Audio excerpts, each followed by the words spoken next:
Hey everybody. Today is a follow-up video about numbers.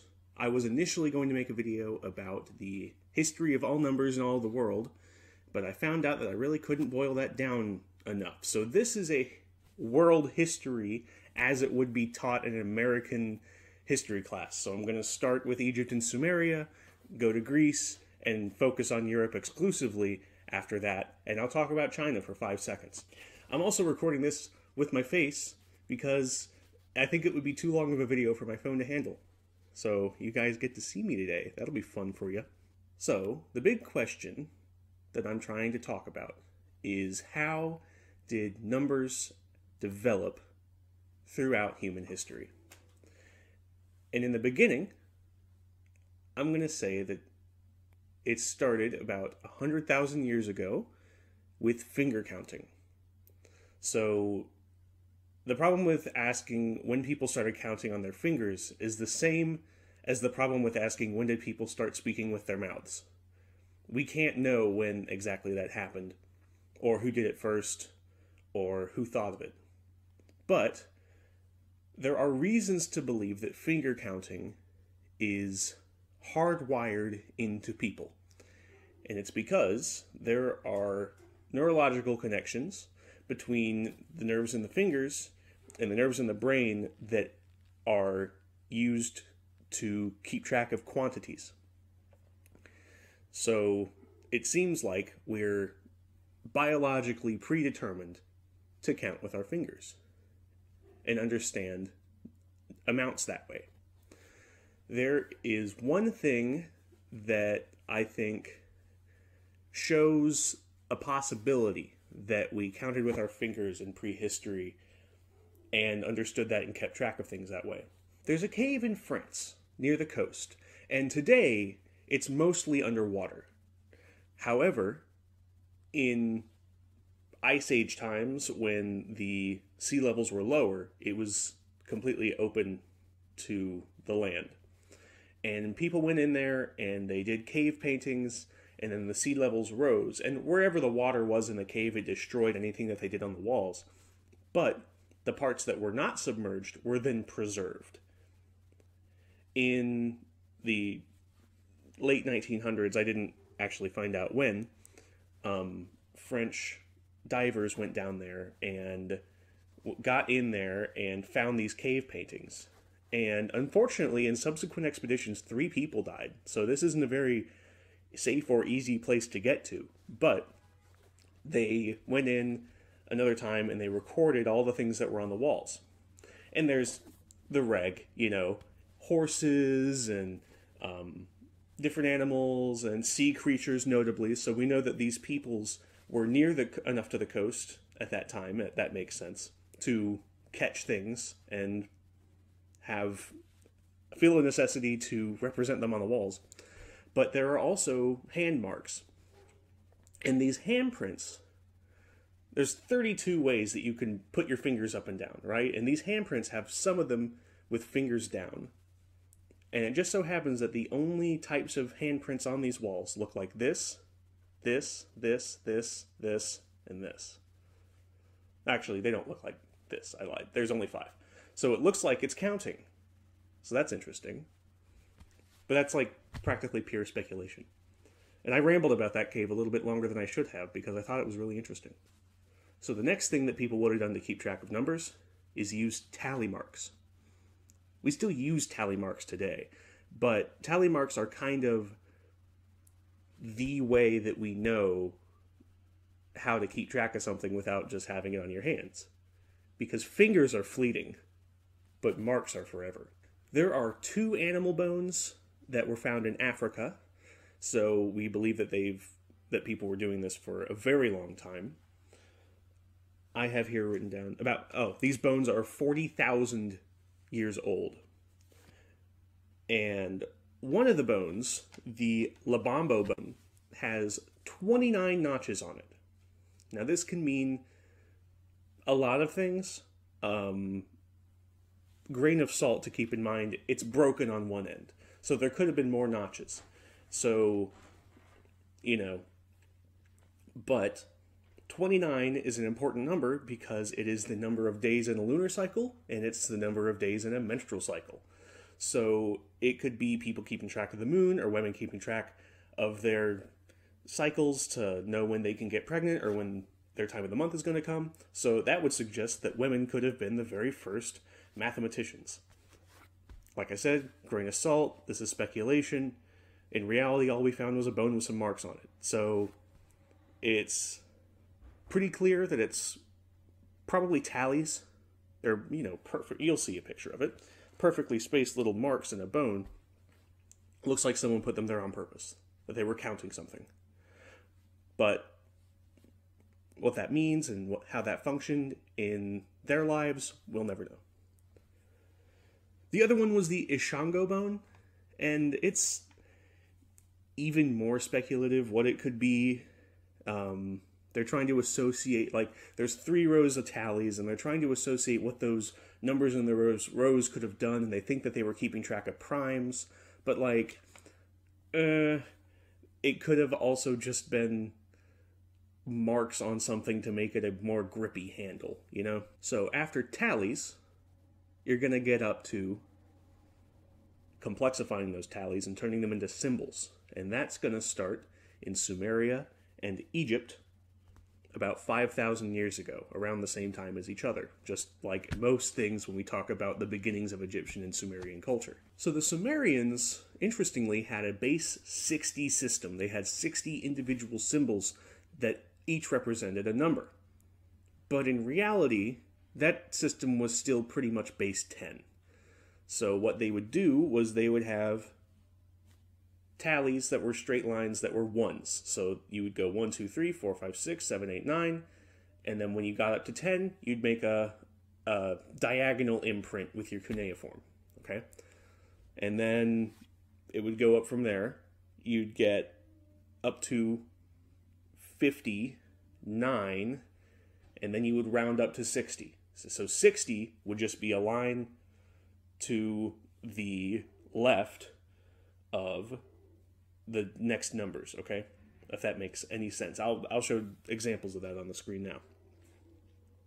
So in this system, it's important to note that there wasn't a 0, but there was a way to show that there was a 0 positionally, okay? So, for example, if you wanted to write the number 3,601, okay? So here's your ones place, 1. Here's your 60s place, and here's your 3600s place. You'd put 1 in the 3600s place, and then you'd put 2 dashes in the 60s place to show that there's nothing there, and then a 1 in the ones place, and that would be 3600, no 60s, and 1. I hope that makes sense. Problems with this system is that the numbers 61 and 2 look the same. So you kind of have to know, context. And it gets even, 3,661 looks the same as 3. So that's a problem. But it's kind of the first positional number system, and there wasn't very many others that were positional in this way for a while. And I think that's interesting that idea of positionality didn't become important again for a while, or wasn't really copied again for a while. Egypt also used tallies, and they were purely base 10. You had a symbol for ones, symbol for tens, hundreds, thousands, tens of thousands, hundreds of thousands, all the way up to 1,000,000. And I think 10 million after that. You'll see in the chart that I put up. And I think it's funny that once you get to 10 million, you represent that with just a guy on his knees And I just imagine that's look at all this grain. That's enough ancient history. Now let's talk about Western history. We're going to Greece. And as I mentioned last time, Greek numbers are represented with the Greek alphabet. So the Greek alphabet numerically is represented with 27 letters. So that works out perfectly for your base 10 system. Your first 9 are 1 through 9, your next 9 are 10 through 90, and your next 9 are 100 through 900.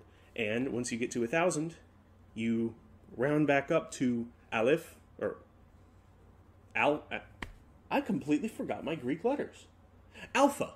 Sorry, I've been learning too much about Hebrew lately, haven't I? Anyway, you go to alpha with a little line next to it, and that lets you know that it's like alpha prime, or, you know. Anyway. What's interesting about this number system is it's so old, it's from 2,500 years ago.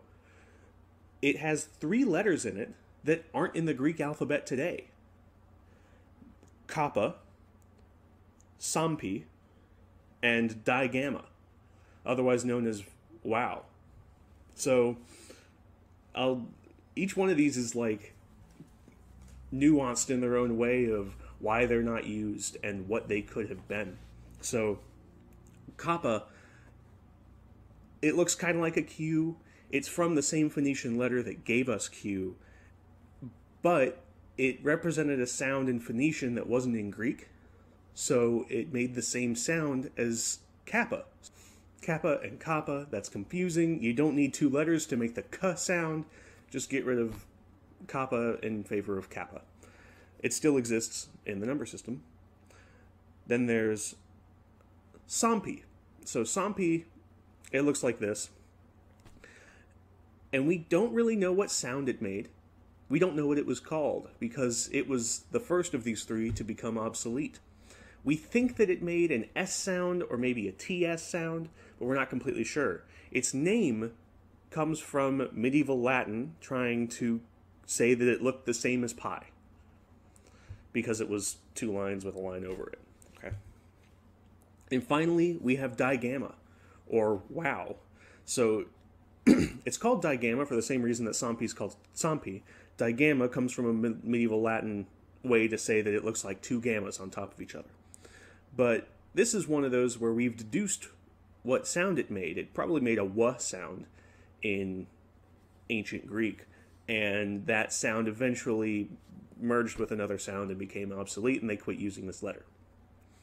So I think that's interesting that, in a way, the Greek alphabet has been preserved more than is linguistically necessary because of the number system.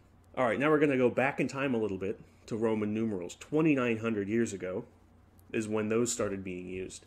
And Roman numerals are kind of the same thing as the Egyptian tallies, but with 5s and 10s, not just 10s. And letters, like the Greek system, but not all of the letters. So most people understand Roman numerals. Just in case, quick rundown. I is 1, V is 5. Oh gosh. I know these honestly, I just completely blanked right freaking now. X is 10, L is 50, C is 100, D is 500, M is 1,000, and that's where they end. Sometimes they represent, I believe, it's either 10,000 or 1,000,000 with an M with a line over top of it.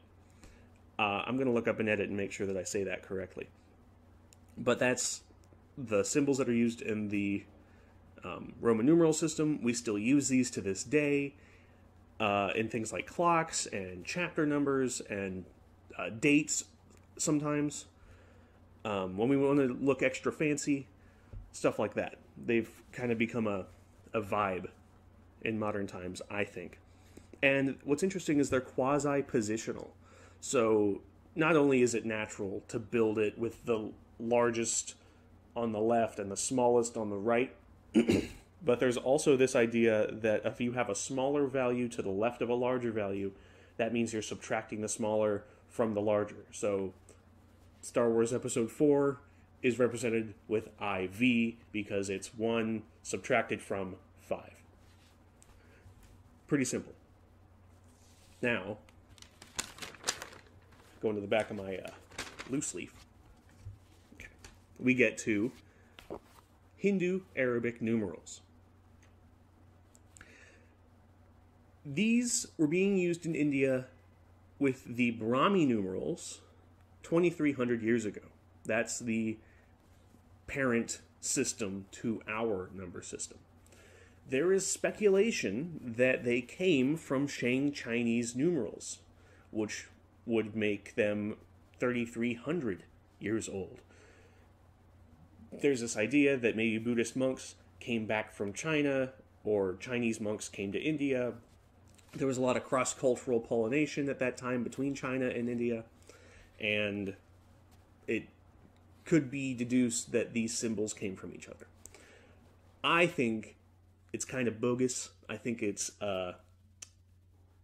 Hindu knowledge erasure to say that. I think there's a lot of that in the academic world. The biggest proof that I could find was that 1 was 1 line, 2 was 2 lines, and 3 was 3 lines. That's meaningless. How many number systems have had the exact same thing? That's just simplicity. So I'm not going to say it's 0% true because someone said it, but I'm going to say it's probably not true in my personal opinion. These initial Brahmi numerals were very different from our number system. So for one, there was no 0. And for another, it was essentially base 100. You had different symbols for 10, 20, 30, 40, 50, 60, 70, 80, 90, and for some of the hundreds. So that kind of takes away from its usability and makes it a little bit closer, I suppose, to like the Greek system or the Egyptian system. Then we run into even more India erasure, I think, because in 1100 is when these numbers came to the Middle East, and that's about the same time that the numbers started changing. So at some point, 0 was added, and they got rid of those extra symbols for the values of tens and just started using the same values for the ones and the tens, and it just mattered positionally.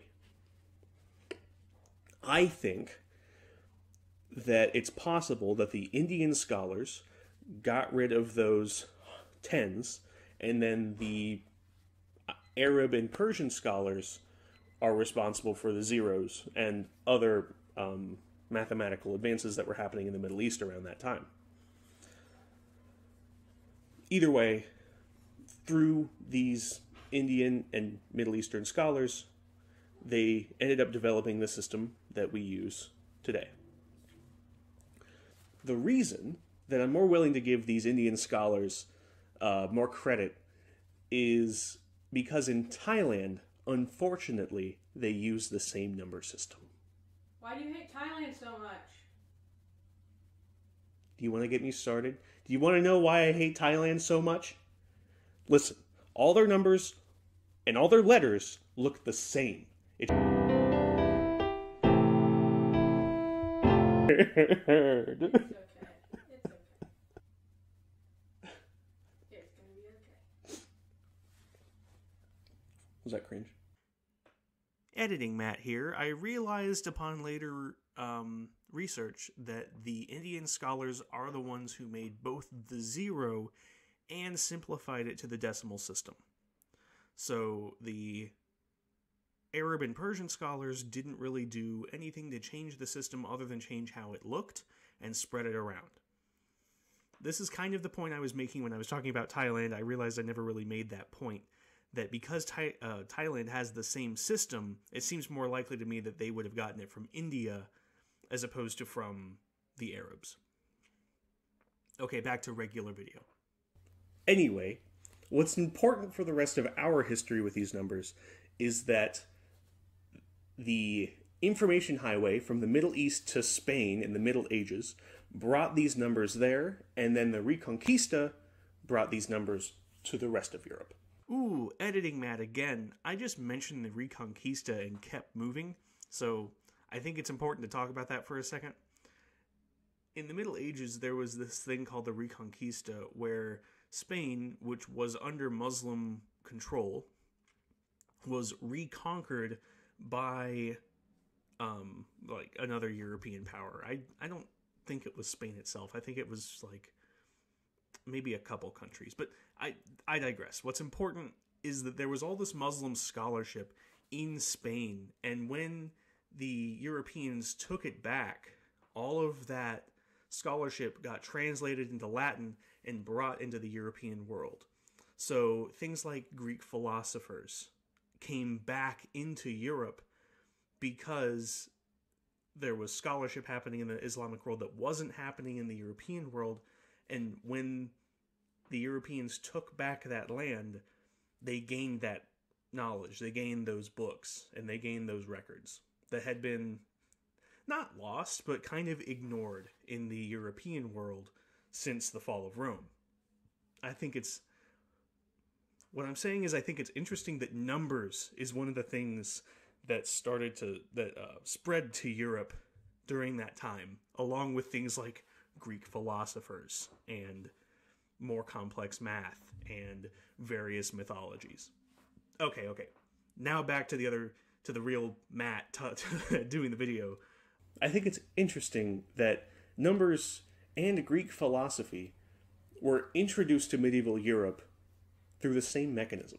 I think that's interesting and telling of the types of things that were being disseminated at that time. Important things that make our number system so useful and why it's spread across so many cultures is it's positional, so you don't need very many symbols to represent any number. It's in one base, so like the Sumerian system was in multiple bases, there have been other systems in history that have been in a combination of base 12 and base 10 and base 5 and base 20, and it's all one base, and that makes it easier to understand. Like British currency before the 1960s, yeah, imagine if numbers worked like that too. There were places that did that, and I'm going to talk about them in my next video. It's a good thing we don't have to deal with that.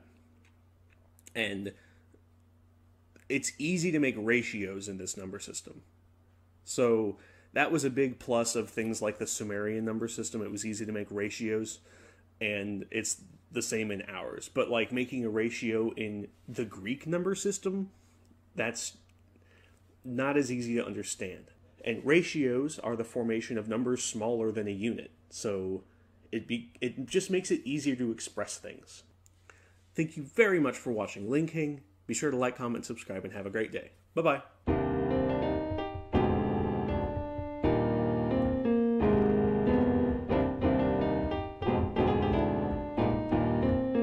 It's just circles and squiggles. They all look like snakes. I can't tell them apart. I've spent my life learning, like, I read the Greek alphabet out of the dictionary when I was like 9 because I thought it was cool, right? So I'm always interested in learning new writing systems and new ways to write things, and it's so cool because it's like an Asian phonetic writing system, but I can't distinguish any letters from each other unless I like sit and write them out.